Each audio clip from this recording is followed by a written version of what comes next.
bapak-bapak, ibu-ibu, saudara-saudara kaum muslimin rahimakumullah.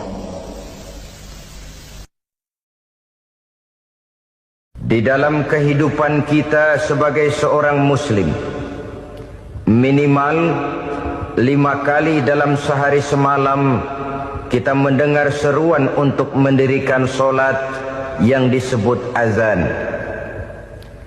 Ada kalimat menarik di dalam kalimat azan itu, yakni seruan hayya 'alal falah, marilah menuju kepada keberuntungan, marilah meraih kemenangan.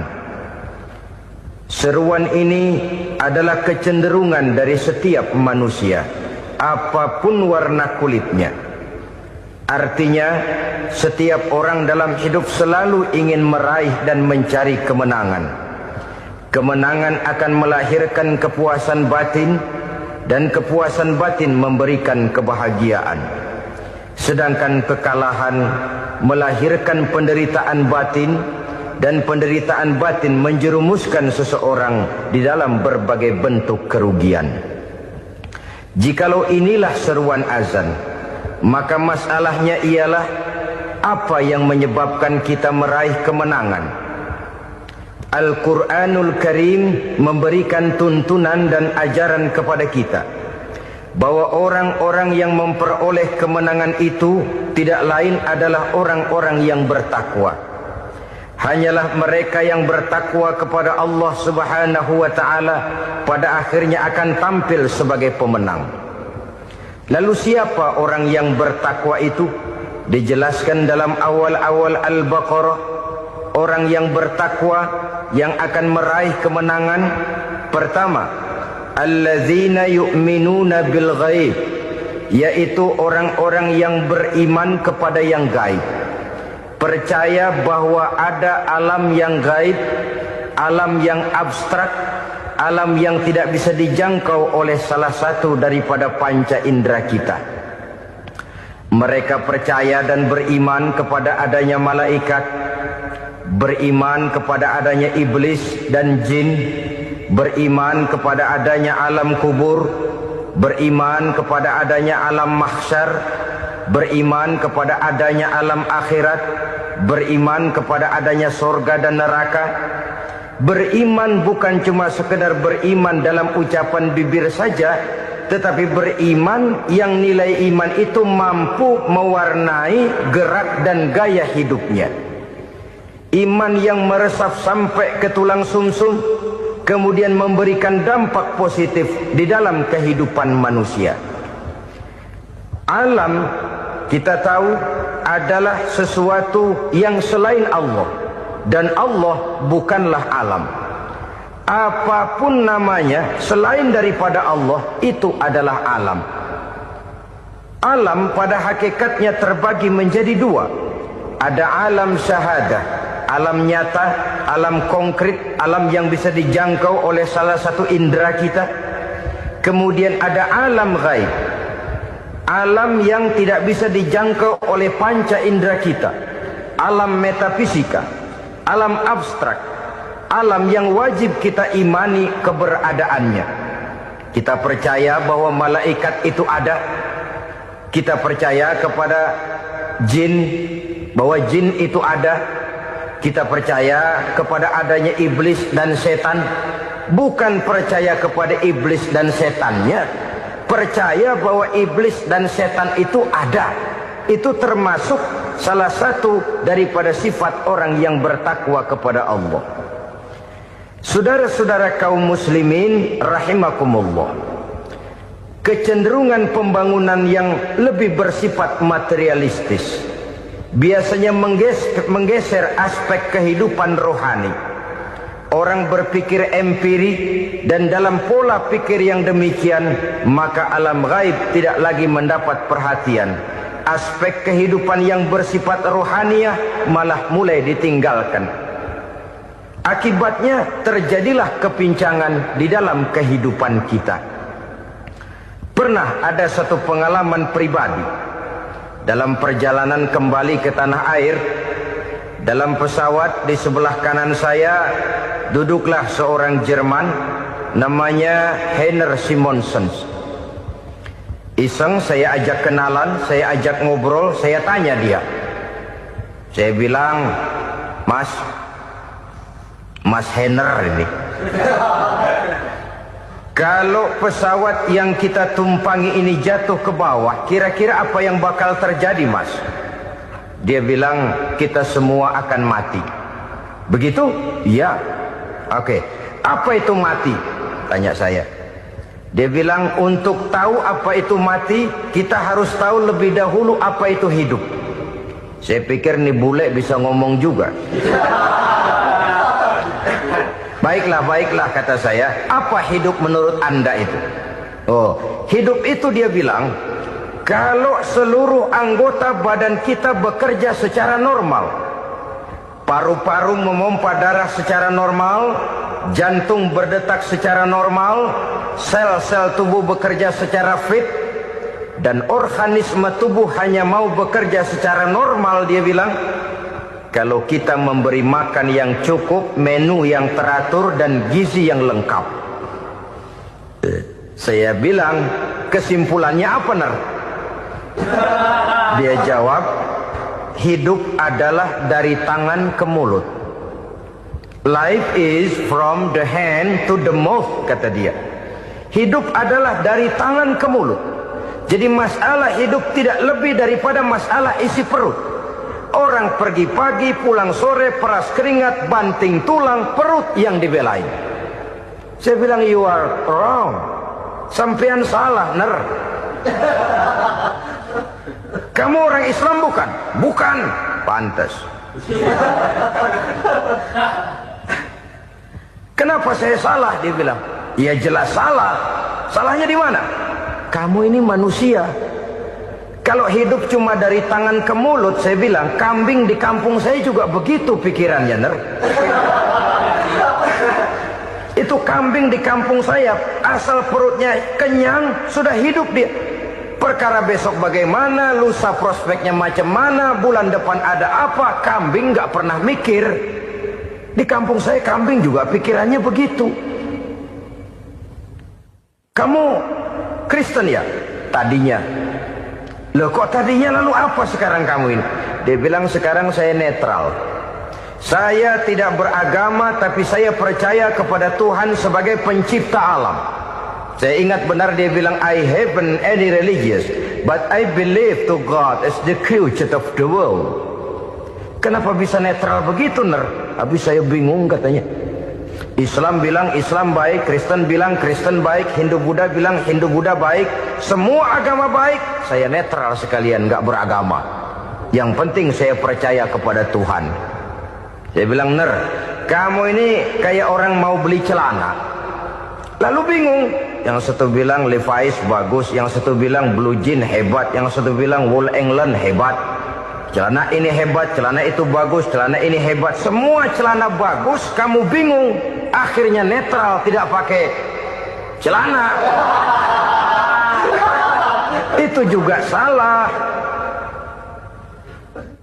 Saya pikir-pikir, kemudian saya melihat bahwa dua pola berpikir Heiner ini nampaknya sudah mulai menggejala di lingkungan masyarakat bangsa kita.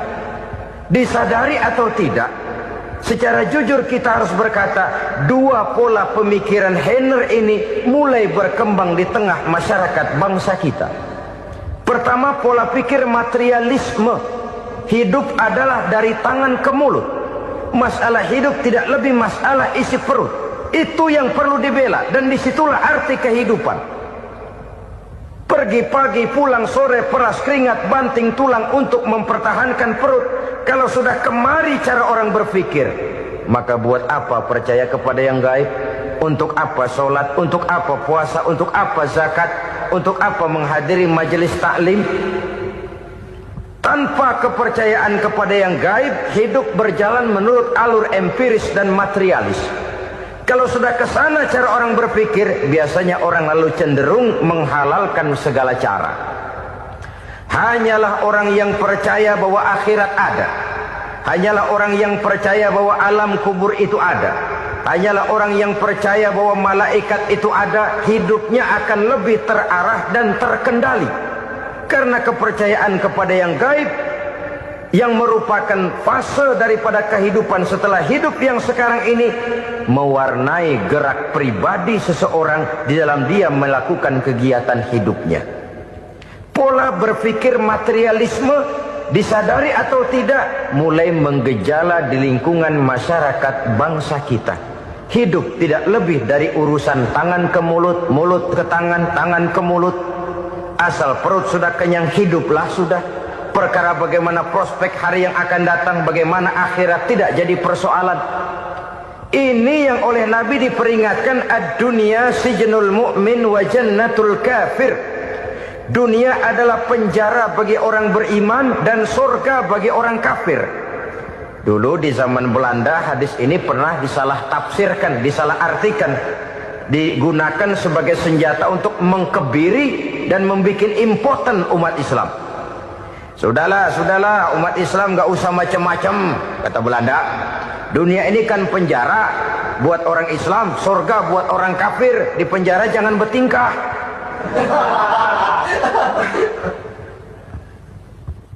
Pengertiannya tidak begitu. Dunia adalah penjara bagi orang mukmin. Artinya dalam kehidupan dunia seorang mukmin tidak bebas memperturutkan hawa nafsunya. Di penjara hawa nafsunya.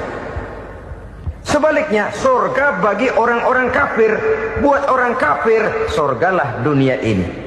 Mereka bebas memperturutkan hawa nafsunya, dilarang tidak terlarang, dicegah pun tidak tercegah. Mereka hidup menurut alur bisikan nafsu mereka sendiri. Kemudian bila ajal datang, maut merenggut nyawa, selesailah surganya sampai di situ. Maka bagi orang-orang yang tidak percaya kepada adanya akhirat, kepada adanya alam gaib, surganya sebatas umurnya. Sekali lagi, surganya sebatas umurnya. Bila umur selesai, ajal pun datang merenggut nyawa, selesailah sudah surganya sampai di situ. Alangkah pendeknya perjalanan orang-orang yang tidak percaya kepada alam gaib ini. Bagi kita mukmin, jikalau kita mampu memenjarakan hawa nafsu, kita bisa bahagia di dunia ini. Dan Islam memang tidak menyuruh kita sengsara di dunia. Raih dunia, kejar dunia, gapai dunia sebagai alat untuk mencapai kebahagiaan di akhirat nanti. Hidup adalah satu perjalanan panjang yang terbentang sejak kita terlahir dari alam rahim sampai kepada alam akhirat nanti. Andai kata kita gagal meraih kebahagiaan di dunia, toh kita masih punya akhirat.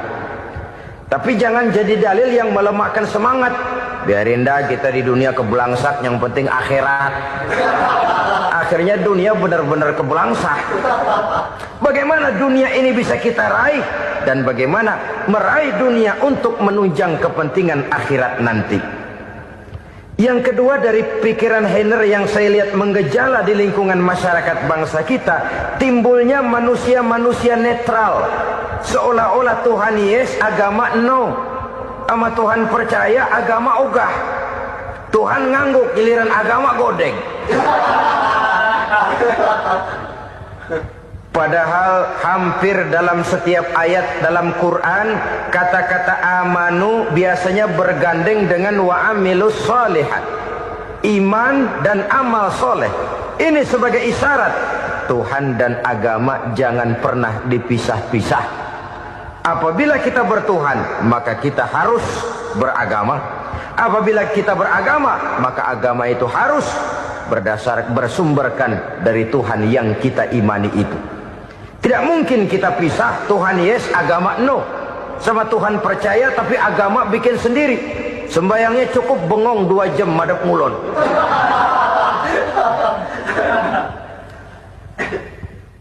Saudara-saudara kaum muslimin rahimakumullah. Jadi dengan demikian, agama yang kita akui merupakan unsur mutlak di dalam pembangunan sekarang ini, merupakan bagian dari kehidupan yang menuntun kita bahwa di balik alam nyata ini, di balik alam syahada ini ada alam gaib. Dan mudabbir, murabbi, yang mengatur, yang menguasai, yang memelihara, baik dia alam nyata, baik dia alam gaib, tidak lain adalah Allah Subhanahu wa ta'ala. Di sana ada satu super power, satu maha kekuatan yang kita perlu bersandar kepadanya. Sebagai makhluk nyata yang hidup di alam nyata, berbuatlah secara nyata sebagaimana harusnya kita berbuat. Karena Islam jelas bukan agamanya orang pemalas. Islam jelas bukan agamanya orang yang mengajarkan setelah selesai sholat boleh duduk, nggelenggem ayam-ayam, ndelohom, menghitung bintang di langit sambil menunggu keajaiban. Tidak. Islam adalah agama yang mengajarkan apabila sholat sudah selesai kamu kerjakan, bertebaranlah di permukaan bumi, cari karunia Tuhanmu. Jangan hidup berpangku tangan menunggu keajaiban. Karena hidup bukan undian. Jangan berharap untung besar tanpa mau peras keringat. Tapi di sebalik itu toh kita juga harus yakin bahwa di sisi usaha nyata yang kita lakukan ada satu super power, satu maha kekuatan gaib yang menentukan berhasil dan tidaknya usaha kita. Kepercayaan kepada hal semacam inilah yang mendorong kita untuk mempunyai sandaran vertikal, agar jikalau usaha ini berhasil, kita tidak lupa diri dan lupa daratan. Jikalau usaha ini gagal, kita tidak putus asa dan buruk sangka, tidak cupik pandangan dan sempit hati, tapi mampu melihat persoalan dengan kacamata putih sambil husnuzon kepada Allah Subhanahu wa ta'ala. Kita percaya malaikat itu ada. Ada yang namanya Raqib dan Atid, mengawasi gerak hidup kita sampai kepada gerak hati kita. Ini memberikan sugesti agar kita berhati-hati. Tidak sejengkal tanah pun kita bisa berlindung dari pengawasan Raqib dan Atid. Ada Munkar Nakir yang akan menyoal kita di alam kubur. Ada malaikat Malik, penjaga neraka. Ada malaikat Ridwan yang menjaga surga. Kita percaya kepada adanya jin, kita percaya kepada adanya setan, iblis. Percaya kepada adanya, bukan mempercayai si setan, si iblis lalu menjadikannya sebagai teman. Tidak. Percaya bahwa mereka itu ada dan merupakan makhluk Allah yang gaib, yang diciptakan Allah Azza wa Jalla. Kepercayaan kepada alam gaib memberikan motivasi terhadap gerak lahir manusia, sehingga dengan motivasi kepercayaan kepada yang gaib, gerak lahir jadi lebih terarah, jadi lebih terpelihara. Pernah seseorang bertanya, "Pak, apakah adanya akhirat bisa dibuktikan secara ilmiah?" Saya bilang tidak bisa, tidak bisa. Kenapa? Karena yang berangkat nggak pernah pulang kembali lagi.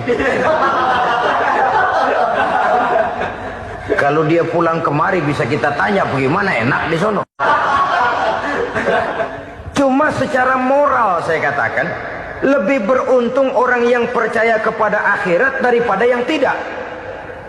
Sekarang saudara percaya akhirat ada, lalu saudara baik-baik di dunia, sholat, puasa, zakat, menolong orang lain, menebarkan kebajikan.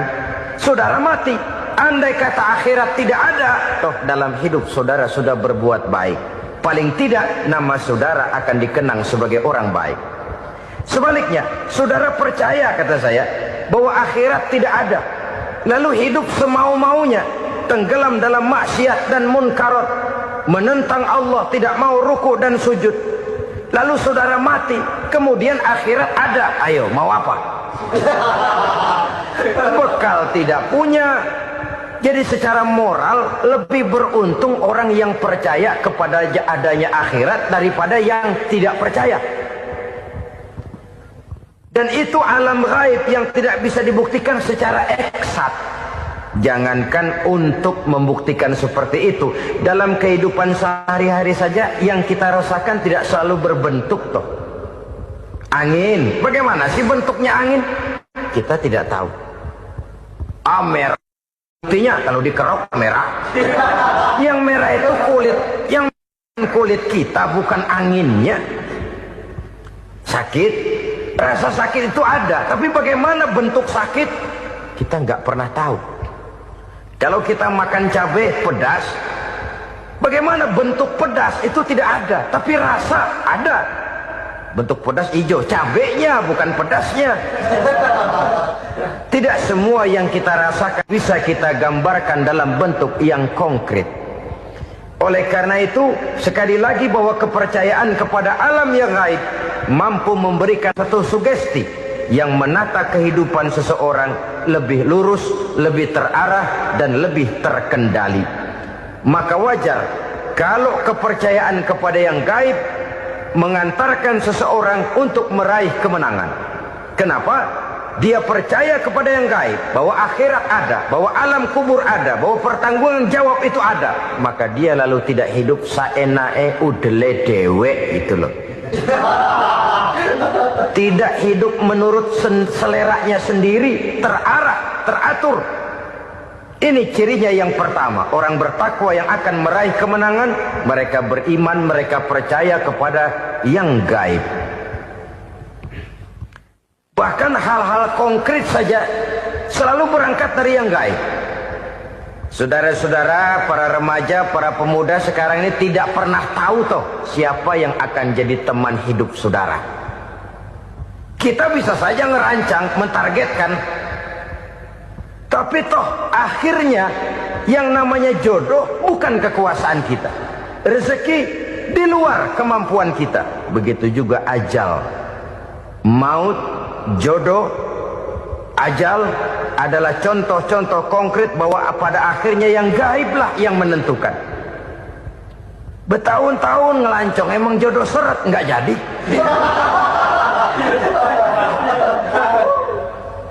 Begitu kenal baru setengah malam nginep ditangkap hansip kan.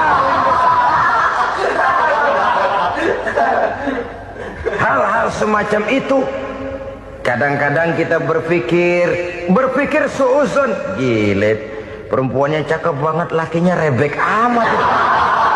Memang begitulah jodohnya. Memang begitulah jodohnya. Saudara hadirin ma'asyiral muslimin yang saya hormati, jadi hal-hal yang konkret saja kita yakini sepenuhnya ditentukan oleh satu superpower yang gaib itu tadi. Dari sanalah segala ketentuan itu berangkat dan kesanalah segalanya akan kembali. Maka kepercayaan kepada yang gaib meluruskan gerak hidup seseorang dan itu akan mengantarkan dia kepada meraih kemenangan. Satu. Yang kedua, wa yuqimuna shalah. Orang bertakwa yang akan meraih kemenangan itu adalah orang-orang yang mendirikan sholat. Kenapa sholat mengantarkan orang untuk meraih kemenangan? Yang jelas, inna sholata tanha anil fahsya'i wal munkar. Sholat mampu mencegah manusia dari perbuatan keji dan munkar. Banyak filsafat hidup yang terkandung di dalam sholat ini. Sejak kita wudhu sampai kita menghadap ke arah kiblat, sampai kita melakukan gerak-gerak sholat, bacaan-bacaan yang ada di dalam sholat, lalu sampai kepada mengucapkan salam. Banyak filsafat hidup yang terkandung di dalam sholat. Umpamanya saja, setelah takbiratul ihram mulai kita dengan sholat dalam posisi berdiri, diajarkan dalam kitab-kitab fikih agar kita melihat ke arah tempat sujud. Ini kan filsafat kehidupan. Kalau kamu sholat dalam posisi berdiri, lihat tempat sujud. Jangan sholat mata jelalatan, sebab nanti bisa mengurangi kekhusyuan. Jadi wajar kalau yang dikatakan bahwa yang paling afdol adalah shaf yang di depan. Kenapa? Secara harfiah pengertiannya akan lebih mengundang kekhusyuan. Kenapa? Kalau kita di shaf paling depan di masjid umpamanya paling banter kita lihat tembok. Tapi kalau kita shaf di tengah atau di belakang, orang-orang di depan kita pun akan kelihatan. Yang bajunya loreng, yang bajunya genggang, yang bajunya macam-macam. Kita lihat, kadang-kadang kita pikirin, ada yang bajunya bolong. Kita sholat tapi dalam hati, nih orang bajunya robek yang nggak tahu apa. Ada saja hal-hal yang mengusik kekhusyuan kita. Oleh sebab itu diajarkan dalam posisi berdiri, lihat, arahkan pandangan matamu kepada tempat sujud. Ini kan filsafat kehidupan. Maksudnya apa? Kalau lagi diri lihat dong tempat sujud. Kalau udah di atas ingat dong sama yang bawah. Kalau sudah tinggi ingat dong dari mana kamu berangkat. Kalau sudah berkuasa bantu dong yang lemah. Kalau sudah kaya santuni dong yang miskin. Kalau sudah alim bimbing dong yang awam. Ini filsafat kehidupan. Dalam posisi berdiri kau lihat tempat sujud. Ini akan melahirkan kepekaan sosial di mana seseorang mau tahu kepada orang lainnya. Bagaimanapun kaya kita, tinggi pangkat dan jabatan kita, jikalau hidup hanya untuk kepentingan perut sendiri saja, rasanya belum membawa manfaat di dalam kehidupan kita. Tapi efek yang tertinggi sesungguhnya, solat mencegah manusia dari perbuatan keji dan munkar. Perbuatan keji dan munkar, walaupun kelihatannya mendatangkan uang, membawa keuntungan, tapi itu keuntungan semu, keuntungan sementara. Dengan menipu orang lain kita bisa dapat untung, tapi tidak membawa berkah. Dan itu adalah kerugian besar dalam kehidupan kita. Maka untuk meraih kemenangan, harus dimulai dengan membentuk kepribadian yang tegar, memiliki sandaran vertikal yang langsung kepada Allah Subhanahu wa ta'ala. Dan itu hanya bisa kita tempuh melalui jalur ibadah formal yang sudah ditentukan Allah, yakni solat yang 5 waktu. Untuk memperkuat itu ada solat-solat sunnah, rawatib, nawafil sebagai terminal-terminal kontrol cadangan untuk memelihara stabilitas temperatur batin di dalam kita berhubungan dengan zat yang maha gaib, yaitu Allah Subhanahu wa ta'ala. Orang sering bertanya, Pak, itu tetangga saya nggak sholat, duitnya nggak habis-habis, Pak. Nggak sholat tapi mobilnya tambah terus. Nggak sholat tapi usahanya makin maju. Tapi di sisi lain ada orang yang rajin sholat, rezekinya butak bener. Anaknya mana kurus, mana korengan. Saudara hadirin ma'asyiral muslimin rahimakumullah. Harus saya katakan bahwa solat memang bukan untuk cari duit. Solat adalah sandaran vertikal kita kepada Allah. Sedangkan soal rezeki itu berkaitan dengan sifat Allah maha pengasih dan maha penyayang. Allah maha pengasih, siapapun dikasih kalau mau usaha. Allah maha penyayang, tidak semua orang disayang oleh Allah Azza wa Jalla. Dan belum tentu banyak harta itu merupakan nikmat. Mungkin juga istidraj. Artinya istidraj itu dikasih tapi diambulin, kalau bahasa Betawinya. Dikasih tapi diambulin, itu bukan merupakan nikmat sesungguhnya, lebih merupakan azab dari Allah Subhanahu wa ta'ala.